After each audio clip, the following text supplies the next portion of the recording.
Selamat malam Sobat Agroindustrialis. Selamat datang di Tirta Talk episode 3 dengan topik pembahasan mengenai KKN. Sebelumnya, perkenalkan aku Zahra selaku pengurus Hina Tirta periode 2023 dari Departemen Pengembangan Sumber Daya Mahasiswa. Kali ini, aku bersama dengan narasumber yang sudah selesai melakukan KKN, yaitu Mbak Luvita selaku mahasiswa TIP Angkatan 2020. Selamat malam Mbak Luvita. Selamat malam. Oke, sebelumnya bisa perkenalan dulu nih kepada teman-teman TIP lainnya. Oke, perkenalkan, aku Luvita Agustina Rumokoy dari TIP Angkatan 2020. Oke, Mbak Luvita kan Angkatan 2020, berarti sekarang sedang menempuh semester 7. Apa sih kegiatan yang akhir-akhir ini sedang dilakukan oleh Mbak Luvita? Untuk kegiatan saat ini yaitu lagi menjalani magang di Koperasi Tarutama Nusantara di Jember. Magang yang Mbak lakukan itu magang MBKM ataukah magang dari kampus? Untuk magang yang saya lakukan yaitu magang reguler, yaitu dari kampus. Karena pada malam hari ini kita mau bahas terkait KKN nih Mbak ya. Setahu aku KKN itu kan dilaksanakan di semester 6 mau ke semester 7. Dari Mbak Luvita sendiri, bagaimana sih alur pengajuan KKN di universitas kita ini? Oke, untuk alur pengajuan KKN ini bisa dilakukan di Sister terlebih dahulu kan, untuk mengisi pendaftaran KKN. Kemudian kita akan mengisi persyaratan, data-data yang akan diminta, kemudian itu akan disimpan. Kemudian selanjutnya ada tahapan persetujuan oleh fakultas. Kemudian kalau sudah disetujui oleh fakultas, selanjutnya akan disetujui oleh DPA. Kemudian kalau sudah disetujui oleh DPA, yang terakhir yaitu akan disetujui oleh LP2M seperti itu. Dari pengalaman Mbak Luvita sendiri, berapa lama sih waktu pengajuan KKN ini? Untuk pengajuan KKN ini kurang lebih ada semingguan, nggak sampai sih. Untuk kegiatan KKN-nya sendiri itu berlangsung berapa lama? Untuk KKN ini berlangsung selama 41 hari. Untuk pembentukan kelompok pada program kuliah kerja nyata ini dibentuk sendiri ataukah dibentuk dari universitas langsung? Untuk pembentukan kelompok ini langsung dari univ seperti itu. Berapa jumlah mahasiswa per kelompoknya dan bagaimana sih pembagian dari jobdesk-jobdesknya? Oke, untuk jumlah per kelompoknya itu ada 11 orang. Kemudian untuk pembagian jobdesk itu ditentukan oleh ketua atau kordes seperti itu. Untuk divisinya itu ada divisi humas, kemudian perkap, kemudian ada konsumsi, PDD, dan juga ada sekretaris dan bendahara seperti itu. Jadi untuk setiap anggota ini memiliki jobdesk masing-masing yang berbeda ya Mbak ya? Iya, betul sekali. Sebelum memutuskan untuk melaksanakan KKN nih ya, kan yang populer selain KKN itu ada Promaha Desa. Nah, dari Mbak Luvita sendiri, apakah mengetahui terkait Promaha Desa ini? Iya, mengetahui sih untuk Promaha Desa tersebut. Lalu, apa yang membuat Mbak Luvita sendiri memutuskan untuk memilih KKN dibandingkan Promaha Desa yang sekarang banyak peminatnya begitu? Oke, kenapa saya memilih KKN dibandingkan Promaha Desa?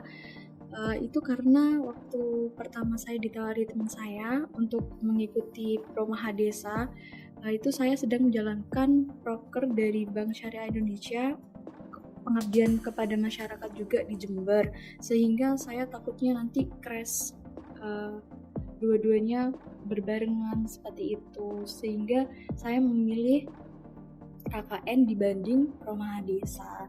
Kemudian setelah selesai KKN ini, saya lebih prefer ke KKN dibanding Perumaha karena dari estimasi waktu pelaksanaannya itu lebih lama Perumaha dibandingkan sama KKN seperti itu. Oke, dari Mbak Luvita sendiri, persiapan sebelum memulai KKN ini apa aja sih? Oke, persiapan sebelum memulai KKN yaitu ada tugas dari LP2M yaitu membuat BMC dan poster. Selain itu juga kita menyiapkan peralatan-peralatan yang akan dibawa ke KKN tersebut. Untuk tugas yang BMC itu apa sih Kak sebelumnya kalau boleh tahu? Oke, untuk BMC yaitu Business Model Canvas. Di situ kita akan mengetahui gimana apa aja yang akan dijalankan terkait KKN di proker tersebut, seperti itu. Berikutnya, gimana sih proses pemilihan dari lokasi kuliah kerja nyata ini? Oke, untuk proses pemilihan lokasi ini ditentukan langsung oleh pihak UNIF dari LP2M seperti itu. Kemudian untuk Mbak Luvita sendiri melaksanakan KKN-nya itu di desa atau di daerah mana? Untuk KKN kemarin itu dilaksanakan di Desa Melandingan Wetan, Kecamatan Bungatan, Kabupaten Situbondo. Oke, Kabupaten Situbondo ya Kak, jadi tidak begitu jauh dari daerah Jember juga. Lalu untuk alur pembentukan program kerja pada KKN ini seperti apa?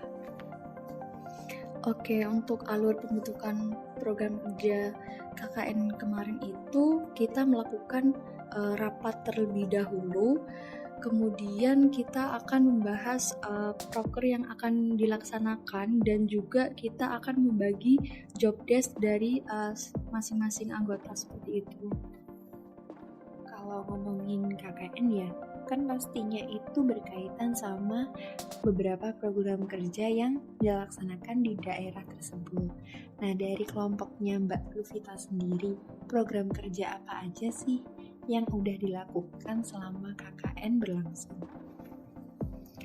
Oke, untuk program kerja yang sudah selesai itu ada proker utamanya dan juga ada proker pendamping. Untuk proker utamanya yaitu kita membuat peningkatan kapasitas pelaku UMKM melalui digital marketing dan juga legalitas usaha. Kemudian untuk proker pendampingnya itu kita mengajar di SDN 3 Melandingan Wetan dan juga membantu posyandu di setiap dusun tersebut. Terkait penentuan program kerja utama dan program kerja sampingan ini, dari kelompok Mbak Luvita sendiri bagaimana cara menentukannya? Oke, kenapa kita memilih proker utama itu? Karena potensi unggulan di desa tersebut yaitu pada UMKM kue maju, sehingga kita fokus pada produk unggulan dan mengembangkan pada desa Melandingan Wetan tersebut. Kemudian ada saran juga dari DPL itu untuk mengajar dan posyandu maupun kerja bakti itu hanya dibuat untuk proker pendamping saja, seperti itu. Lalu dari setiap program kerja yang dilaksanakan sama kelompok Mbak Luvita, apakah program kerja tersebut diberikan dana untuk diselesaikan atau bagaimana? Untuk menyelesaikan proker tersebut, kita tidak dibiayai oleh UNIF. Kemudian untuk solusinya yaitu memakai uang pribadi dan iuran setiap anak seperti itu. Oke, dari semua program kerja yang udah disusun nih ya Mbak, berapa sih persentase keberhasilan program kerja yang selesai dijalankan?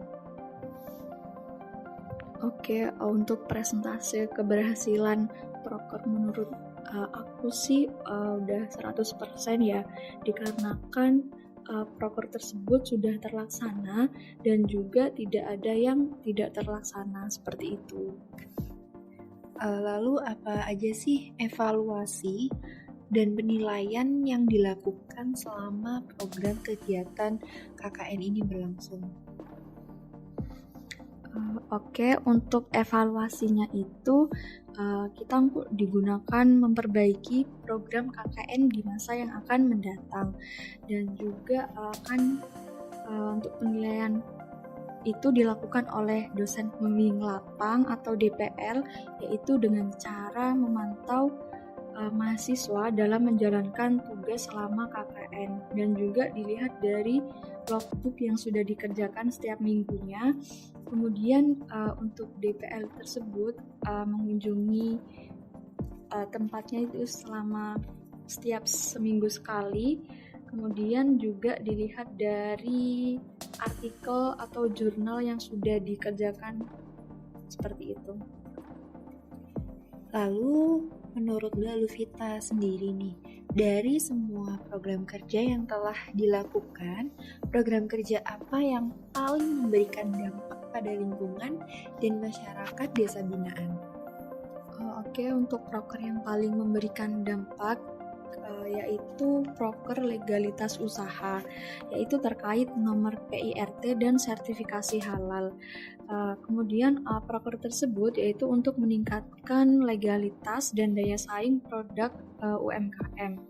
Di UMKM Desa Melandingan Wetan tersebut, produk unggulannya adalah kue maco, dan produk tersebut bisa berkembang pesat, yaitu untuk bisa masuk ke Indomaret atau Alfa, yaitu mengenai sertifikasi halal produk kue maco di desa tersebut.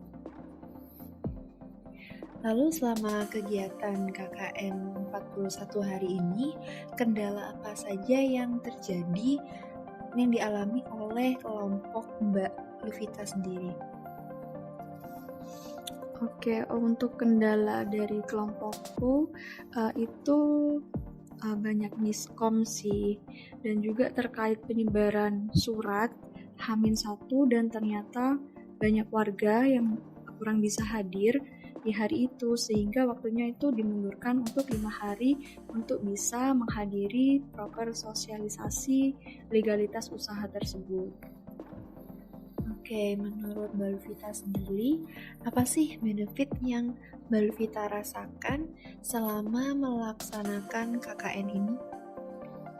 Oke, untuk benefitnya itu kita dapat pengalaman banyak sih dari desa tersebut dan juga warga sekitar desa tersebut, seperti peningkatan kesadaran, kemudian bisa lebih tanggung jawab, kemudian juga bisa senang sih